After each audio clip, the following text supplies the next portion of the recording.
Jim Carroll, Ralph Baber, psychology takeaway. You need a dose of the real. Life's absurd. We know the deal. Did you hear? Don't let it get you down. Turn that frown. Upside down, upside down, down, down, upside. Well, it's an upside-down world, Ralph. It is that, Jim. And one of the things that we have to look at is if you're upside down, are you afraid? I'm afraid I'm upside down. Yes. And I'm afraid I'm downside up. There you go. Well, if you were in Australia, you would be downside up, right? Right. I can't understand how people in Australia walk around with their feet on the ground. Their heads have got to be, down. All the blood must be rushing to their head, right? You would think so. Yeah. Gets me. Anyhow, fear. There have been some recent studies about fear, Ralph. And, a lot of people say that what we're in right now is kind of an economy of fear. I think that's true, Jim, because, one of the things, the old newspaper axiom used to be that if it bleeds, it leads. If there was something terrible, that was the lead story in any newspaper. Well, today, electronically, with various sources, we're using the same mantra. So anything bad, which is either real or imagined, is the lead story. Just before you picked me up to come to the studio here, Ralph, I went on to Google, just my Google splash page. All right. To see what kinds of stories come up. Let's see. Story about if I'm eating this kind of food, I'm destined to die young. If I don't buy some gold tomorrow, I'm destined to die poor. If I, and on it went. No real good news, except, the story about the 4,000 boxes that are around the country that nobody knows anything about. Maybe they're boxes full of gold. I don't know.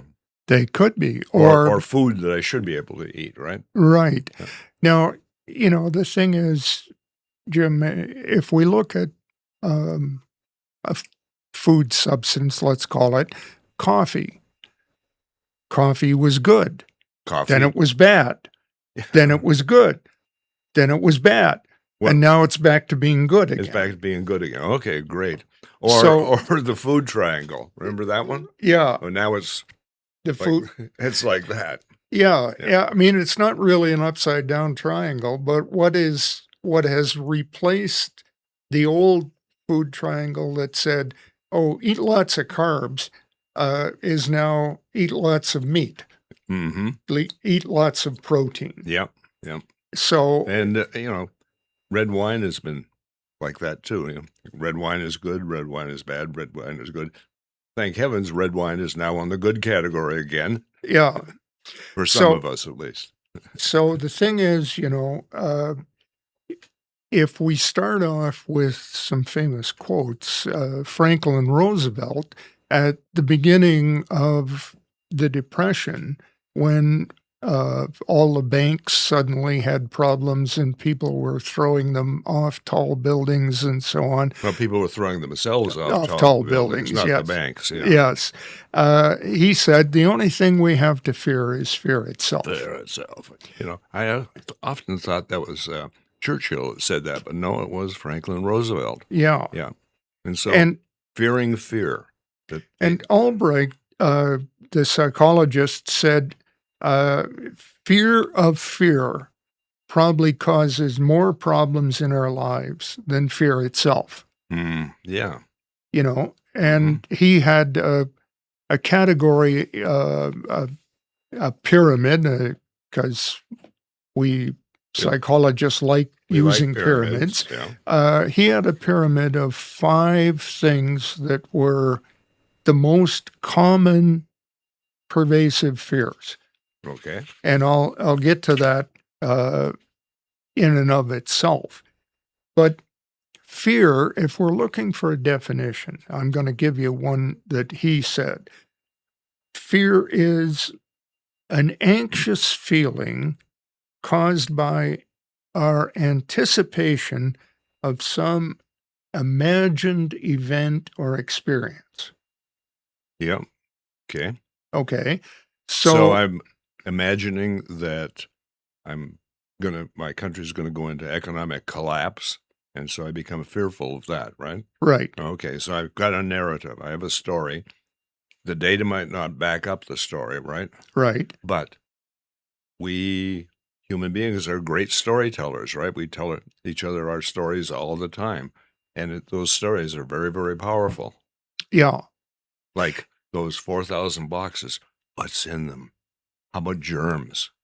Someone has unleashed germs all over America. Now, I haven't heard this from anybody, and you folks who are listening to the podcast and watching it, do not go out and tell people that white boxes are full of germs. Please.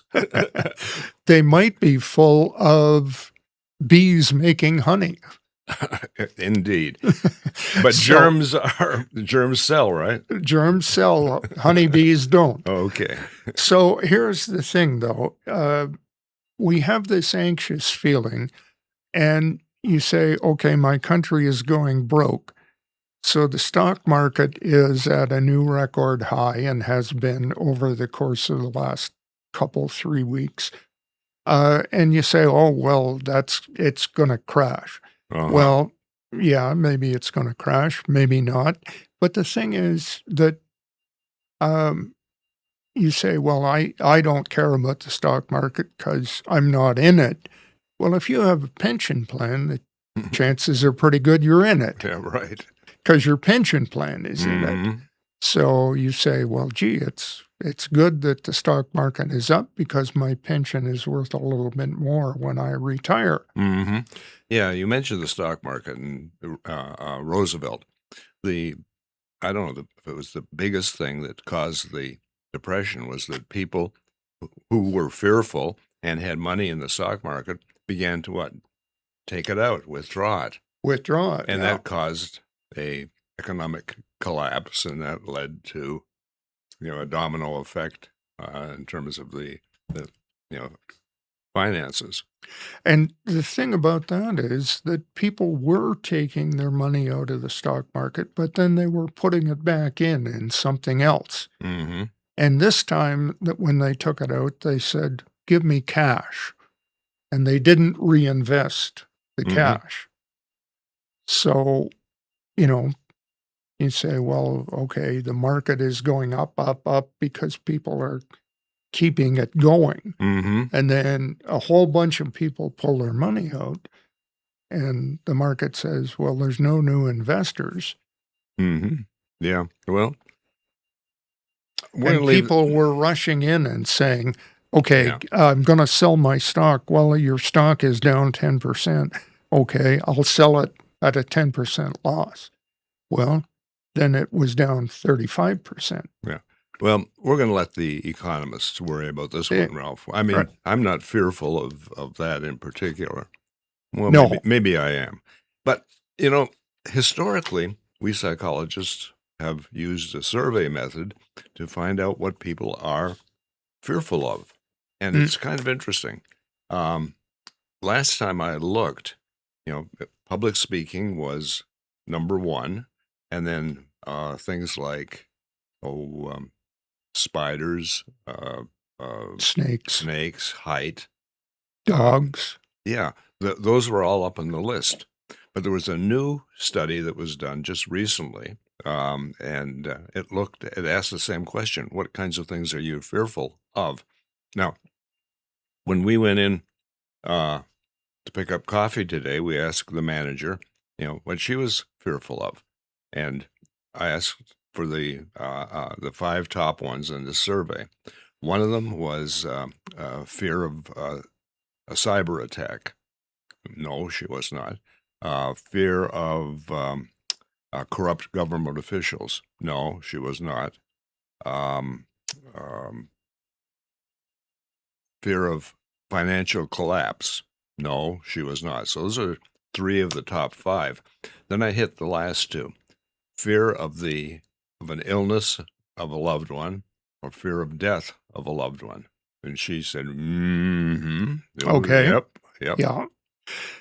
So Albright said that there were 5 top categories that um, you could boil every fear down, and in some way or other would fit into one of these 5 categories. Okay. Like Karnak says, oh, great seer, give Yeah. us those categories. Okay. So Little drum roller. the first one is extinction. Okay, an existential. An existential fear. I'm fearful of death. Yeah. And so in the new survey, that would be either illness or death of a loved one. Okay. Yeah. Yeah. Okay. So the second one was mutilation. Okay. So I'm fearful that I'm going down the highway in my car and I get in a terrible accident and I lose both legs. Okay, fear of mutilation. Mutilation. Okay. Okay, which feeds into the next one, loss of autonomy. Okay. Yeah. Okay, so 3 months ago, I fell and broke a hip, and I experienced a lot of loss of autonomy in that event, and I'm regaining it now, Mm-hmm. But for a long time, I felt that I was Less semi-helpless. Yes, less able than you usually were. Okay. Yeah. The fourth one is separation. Okay, that's the death of The death of somebody, a loved for one. example. Yeah. Yeah. So people are greater in fear of the death of a loved one than they are in their own extinction. Mm-hmm. So, Mm-hmm. when you think of it, and ego death, which is the top one, is probably hooked into fear of failure. Or embarrassment, yeah. Yeah. Yeah, failure. That is what I've been a successful writer, and I either can't write or nobody wants to read my stuff. Read your stuff, yeah. Okay. So, and we have seen this in a lot of actors and actresses and writers Okay. who Committed suicide. Yeah, They okay. have I gotcha. they have a career, and they start off young. They're a young Turk and they do well, and then they hit 40 and nobody wants them anymore. And what do? They take too many drugs, or they commit, suicide one way or another. One way or another, yeah. Well, that's pretty Albrecht, right? Yeah. Okay. Another psychologist was Susan Jeffers, and she summed up, let's see, I have it here someplace. Feel the fear and do it anyway. Okay, but she had a book out about, conquering fear. Okay. And we can talk about that maybe next time when we talk about some other kinds of things. But, okay, so our list of fearful things has changed over the past, 20 years or so. So, hey, I went to my friend ChatGPT and said, hey, Chat, what's it like in other countries around the world? Okay, the surveys that we're citing here have to do with data from the U.S. But if we, can drill down a little bit and find out, what's other countries, people in other countries are thinking of in terms of fear, would it be anything different? So that was the question I asked. Okay. Okay. So the answer has not been vetted, but it makes some sense to me. According to Chat, across 29 to 30 countries, the most common worries are inflation, crime and violence, poverty and inequity, unemployment, and corruption. Okay. Kind of different than ours, although, with ours, one of them was corrupt, officials. But if you think of Maslow's hierarchy of needs, a lot of people are kind of fearing things at the physiological or at the safety level. And Yeah. I can see that when I look around and see, I'm sure people in Gaza and people in Iran, are not necessarily fearing the collapse of the American stock market.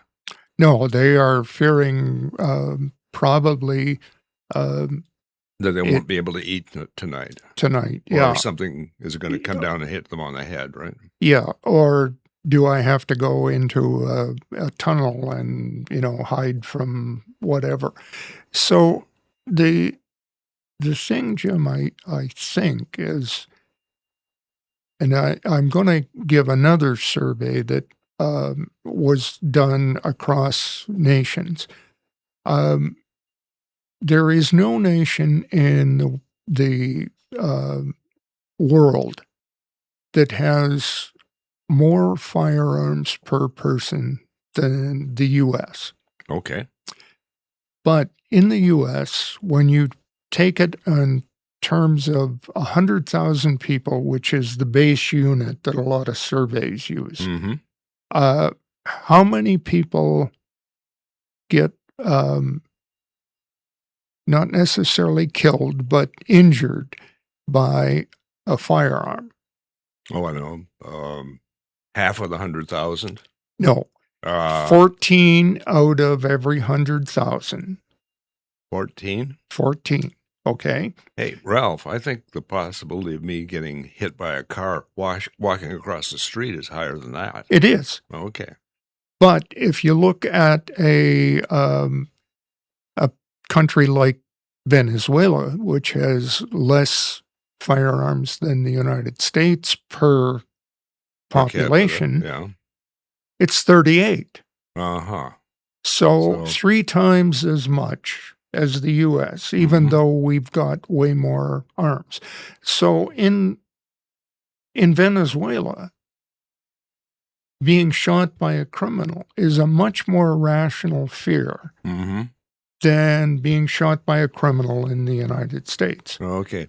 So what we have here, Ralph, as I understand it, we have the old availability heuristic working.